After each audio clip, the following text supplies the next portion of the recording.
Hi, welcome to another episode of Beyond Chronic Disease. My name is Wendy, and today I'm going to be talking about Crohn's disease, which is a disease that I was diagnosed with in my mid-30s, which I wrote a book about my journey from sickness to well-being. I am not living with Crohn's disease. I don't have Crohn's disease. No, there's no cure for Crohn's disease. There's no cure for any disease realistically, and how you choose to deal with your Crohn's disease is completely up to you. I chose to deal with it in the way that I wanted to eliminate pain in my body. I didn't want surgeries. I didn't want to have a colostomy bag, which I know that some people that are diagnosed with Crohn's disease have.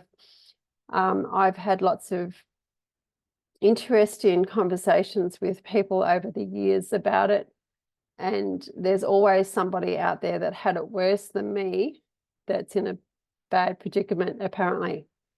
Now, why I say that, I am being a bit facetious here. Some people didn't even know I had Crohn's disease, and they tell me these stories. Now, I am a true believer, if you want to better your body's health, you cannot do the same thing every single day of your life. You have to change something. Now, my journey started with food, and food is paramount because the food that we eat now is not actually food, mostly. The style of eating that I did, I made it all myself. And I hear you, you say you don't have time. Well, what's more important, being laid up in bed, sick all the time, or making the effort to learn about how to prepare food that is more nutritional and healing for your body? So I chose that path, and it's not just all about the food, but it's a good start, the food. And then there's the mental side of things as well.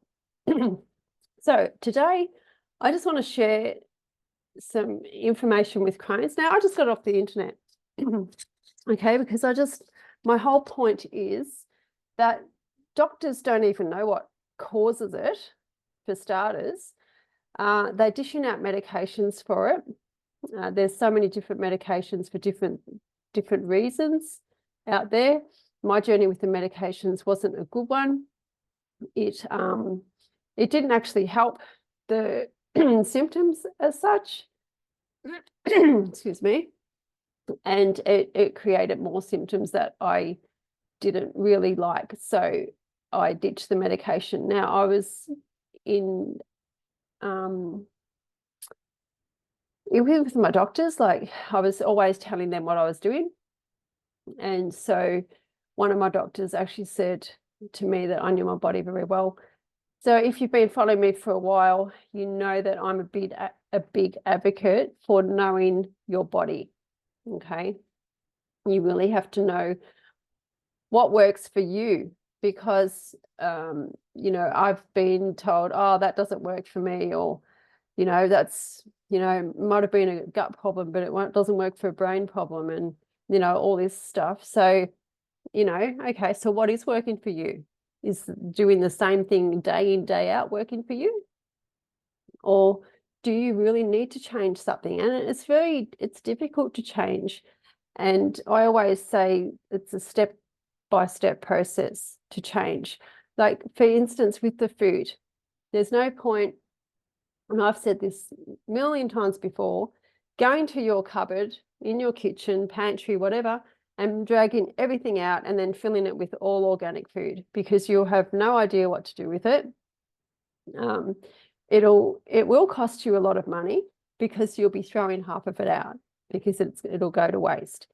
Now, changing your diet is all about planning, and planning what you eat and drink is just as important as planning how to get to work and get home every day, or what your holidays are going to be like. that latte that you're having with your friend every day. You know, all of these things that we do in life, it's all just planning. So if you truly want to get better and improve your body, then you will make some changes, I'm sure. Okay, so what is Crohn's disease? So I've already said this is what's on the internet, and I want to, this is just something I got off the internet because I want to explain why I've got this off the internet. So I've already said that doctors, they don't know why people get Crohn's. Like they don't know why I got it. Now I know why. I believe I know why I got it, and we'll talk about that a bit later. But Crohn's disease is a chronic, and then in brackets, lifelong autoimmune condition that inflames and irritates your digestive tract, most commonly your small and large intestines. So I had Crohn's disease. It was in my ileum, which is part of the, it's where the small and large intestine join, basically. It's in my side, my right side. That's basically where I was experiencing a lot of my pain. So okay, so that's that part of it. Now you might get Crohn's in any other part of your digestive tract. So I just think it's funny that, you know, depending on where you get it, they've got a different, they've got a different label for it. All right. So if you get it in the ileum, ileocolitis. If you get it in the, I think it's, I don't know, duodenum or something, there's another part of your bowel. They call it gingivitis. You know, it's all Crohn's disease. It doesn't matter where it is. It's all Crohn's disease. It's affecting your body in very similar ways, and it does not matter where it is. So to change it, you need to change what you're doing. All right. So that was just interesting for me. I didn't realize that they had broken it all down into the types of Crohn's disease that you may have. In my opinion, non-medical opinion, and probably more commonsensical opinion, it's all Crohn's disease. It doesn't matter where it is in your body. It needs to be addressed at some way, shape, or form. And depending on how you want to address it is you know, however you want to address it is what you do. If you want to go the medical way and that's working for you, well, then that's fantastic. That is fantastic if that's working for you. It didn't work for me, and I didn't want to continue along that line. So I chose other ways. So we're getting to the disease signs and symptoms now. This is really interesting for me. And like I keep saying, this come off the internet because I want to share my experience, my personal experience of what happened with me. Abdominal pain or cramp, yes, I had pain in my side. Diarrhea, that is the biggest thing for Crohn's sufferers. I did not have diarrhea once in my life with Crohn's. Never, ever did I have diarrhea. Actually, mine was the opposite. I had constipation. So there was no diarrhea whatsoever. So if you're, and this wasn't me, I don't go to Dr. Google to diagnose. I know my body quite well. I just go to the doctor. Something's wrong and I don't know what it is, I go to the doctor. Okay, I don't go to Dr. Google. I'm only doing this just purely for this exercise. So there's no diarrhea, loss of appetite and weight loss. No, didn't have any of that either. Nothing at all. Now, if you're having chronic diarrhea, I would assume that you're having that, but that's just an assumption, and you know, most assumptions are incorrect. Bloody stools, so you might be passing blood when you go to the toilet. No, didn't have that. Mouth ulcers, didn't have that. Fever and fatigue. I probably was a little bit tired, but bear in mind I had 4 young children under the age of 8, 9, 4 boys as well. You know, so, you know, was it me not getting the nutrients because my bowel was inflamed, or was it that as well, or was it a mixture of both? So it could have been both. and then abscesses. So I didn't have any abscesses either. So realistically, out of all those symptoms that they bang on about, I had a pain in my side and a little bit of fatigue, and that's it. So there was nothing else there. I actually thought I had appendicitis. My doctor thought I had appendicitis to start with, because when she pressed down on my stomach, I just about hit the roof in pain. And whereas I wasn't that painful before, I couldn't stand up properly, but it was just more a sickly, making me feel sick. And I had just an ache in my side. Crohn's can also cause other symptoms inside your body beside the digestive tract, which makes sense when your body is in a state of ill health, that other problems can occur. So arthritis or joint pain, rashes, eye inflammation, kidney stones, osteoporosis, skin tags, inflammation in your bile ducts. Well, all of that, in my opinion, is what's the word? Don't know the word. Anyway, it can happen. I mean, it just makes sense that it can happen because your body's in a state of inflammation anyway. Okay, so far, my Crohn's, when I was diagnosed with Crohn's, if I had gone through Dr. Google and thought, all of this, I would have said, no, I don't have Crohn's. Okay. So it's best to go to your doctor and get a medical opinion, then you know what you're dealing with. And if you want to keep just going to the doctor, that's fine, but I don't. So I love my doctors. I finally found a great one, and my other one retired. So they're great for diagnosing problems with your body. And that's probably about it.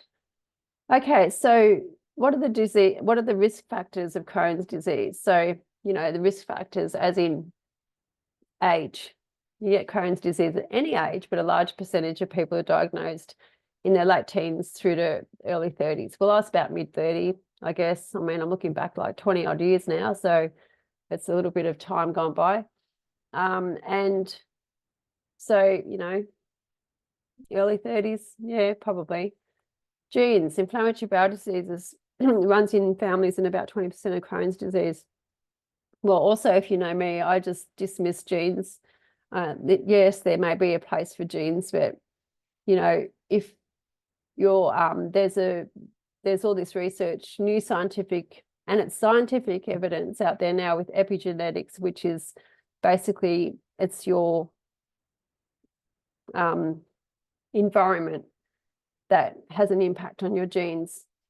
So if you're got a genetic disposition to getting Crohn's disease, and you're possibly eating the same food, thinking the same, living in the same environment, all of that. So part of that is what they're saying now is your genes are more prone to change through epigenetics, which is the environment that they're living in. So getting back to that, genes, none of my family have it. I can't see any, nobody in my family whatsoever. Smoking. Well, I had actually given up smoking before I got diagnosed with Crohn's.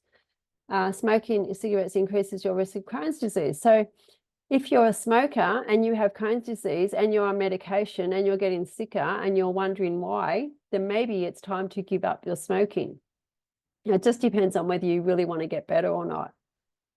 I know there's a lot of people out there, maybe not liking my comment there, but realistically, if you want to get better or want to try and improve the state of your health, you need to change some factors that may be impacting it. And even if smoking wasn't on there, if you're a smoker, well, wouldn't you not think to stop smoking or stop drinking alcohol, or, you know, those things that really are not well-being for your body. That didn't really make sense, but drinking alcohol is not like drinking water for your body. Okay, your body doesn't need alcohol, but it needs water. And smoking certainly affects your the oxygen levels in your blood and so forth. So if you've got fatigue anyway with the Crohn's, then and you're a smoker, well, then you will probably be extra tired. That's my opinion. Anyway, I hate this word, appendectomy. Your appendix, having your appendix surgery. They believe that could be a risk factor for Crohn's. Well, it was the opposite for me. I had Crohn's, and then they pulled my appendix out. They pulled my appendix out when I was on the operating table because they said that it was a little bit inflamed, but it wasn't appendicitis. It was just because I had the Crohn's disease, and I had toxic fluid floating around in my abdomen from the Crohn's disease. And of course, it was interfering with my organs, I guess, and it created inflammation. My appendix had inflammation on it. And from the doctor's own mouth, he thought he would take my appendix out while he was there, so he wouldn't have to do it later, just in case I got appendicitis. I didn't like that. But I couldn't do anything about it because I was unaware of what was going on at the time. And location. People living in developed countries and urban areas have a higher risk than those living in less developed countries and rural areas. Well, to me, that's lifestyle. That's food choices. That's stress. Stress is another one. Your body's stress response may contribute to flares. So with the stress, that's exactly why I believe my body created the Crohn's in the first place. So if any of you have read my book, there was 3 major factors that had happened. And then basically after those 3 things, like within a couple of weeks, I got sick with Crohn's. So when I was writing my book and I reflected back on that, that's a really big thing. Your mind, I've done podcasts about mind. Your mind matters. Your mind matters heaps. Stress matters heaps. It really does. So and when your body is in a state of ill health, it is stressed anyway. Okay. Now I did a podcast recently on stress, that I don't do stress. But clearly my body did. Like, I don't do the mental stress, but my body had stress because I got unwell over the Christmas period. Okay, so your body being unwell is in a state of stress, and then, you know, to add to that, if you're worried, which is quite common. I mean, I went through lots of this. You know, it wasn't an overnight fix. It never is an overnight fix. If it takes you 30 or 40 years to get sick, it's not going to take you a day to get better. That I stress big time as well.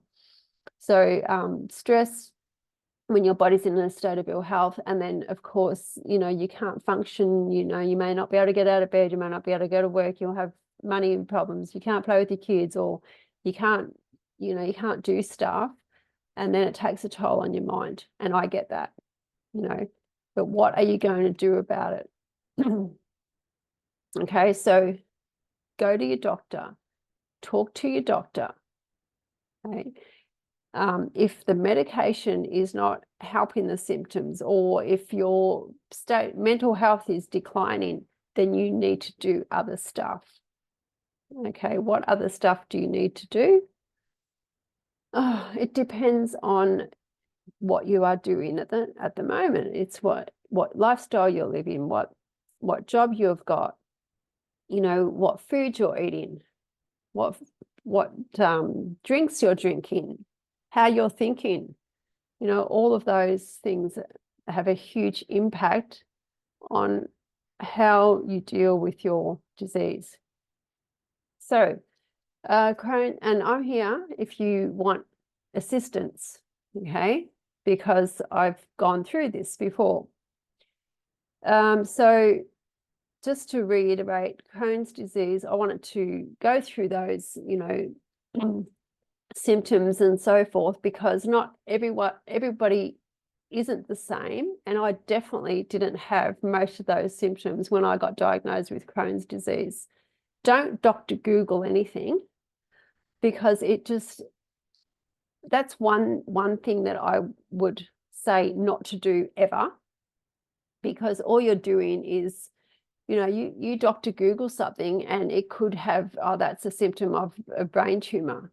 I mean, like, you think about it realistically, and I know that you've done this. If you've Googled something and it's the worst case scenario, how have you felt in your body?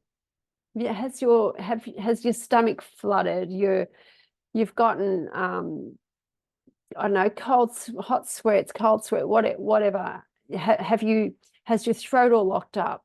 All of these symptoms that you get from worst case scenario actually impacts your body more than what you know. And you might have Crohn's disease and then you might think it's something else, or abdominal cancer or something. And, it could create that. Now, it's not as simple as that, but I'm just saying that sometimes the symptoms that you have could be insignificant. Yeah, they could be painful, of course. I'm not negating that, but it could be as simple as a stress pain. Now, look, everybody gets stress, and stress is good for us if we have it and then we get rid of it. Like if we're walking down the street and we get a little bit of a scare, the bushes or something, we think something might be chasing us or whatever, and we get a little bit, it's a little bit scared, stressed out, our body's a bit stressed, and then later that night we forget about it. That's a good thing. But it's just when our body holds on to stress is the danger. So don't Dr. Google your symptoms. Go to your doctor and speak to them about it. And also just remember, medications do not cure. They only alleviate the symptoms. So to get better, to get well in your body, you need to get to the root cause of your disease. So disease is just a dis-ease in your body, a discomfort in your body. And our small little bodies that we have got millions and millions of these diseases with copious amounts of medications. And if you're one that has started taking medication, has had medication, and then you've been prescribed more medication because that one doesn't work, or you've had to add to it because of some other symptoms are popping up, then I suggest that you start looking at other alternatives, because that will be your lifelong life. And it's, if you're comfortable with that, that's quite okay. But I wouldn't be, especially if you keep getting new symptoms popping up that are associated with medications, possibly. Okay. I had symptoms from my medication, and the symptoms were bruises, massive bruises on the inside of my legs. And the medication really wasn't doing that much anyway, because I was still experiencing pain. And when I was speaking to my doctor, not my GP, but my specialist, when I was talking to him about everything about my body and why I was feeling and what I was doing and all that, and he said, you really know your body. And he said, look at my diet. And so that's how I got into the food stuffs. So please, just because you're experiencing symptoms that may not be common symptoms of a particular disease doesn't mean that you don't have that. I'm really wishing that everybody was really healthy. It's tough, isn't it? And if you know that some of the things that you are doing in life, eating, drinking, smoking, being stressed out, and all of those factors are making you worse, then it's time to change and do something different. So today it was all about the symptoms basically, and not Dr. Googling anything, and just how different symptoms can be for everybody. And also not to use the excuse that, oh, that won't work for me. I mean, I did years and years and years of different stuff to eliminate Crohn's from my body, and I did. I'm living, breathing proof of it. So thanks for listening, and I hope last week's sleeping one gave you a bit more insight into it. Again, it's all about, if something's not working for you, you need to change what you're doing. Okay, and it's no different to the sleeping. If it's not working for you, you need to change something. So that could be the medications, or it could be, like, I went into a lot of different things last week, and when I finished, I remembered something else. But anyway, I can't remember that now. So until next week, I will see you then. So hopefully this has given you a bit of insight into Crohn's symptoms that you may not have, how to deal, how not to deal with it, and what are some of the factors that you may be the reason that you've got it. But the doctors, they don't know why you get Crohn's disease. Okay, probably just like most diseases, they don't know why. Okay, I'll see you next week. Bye.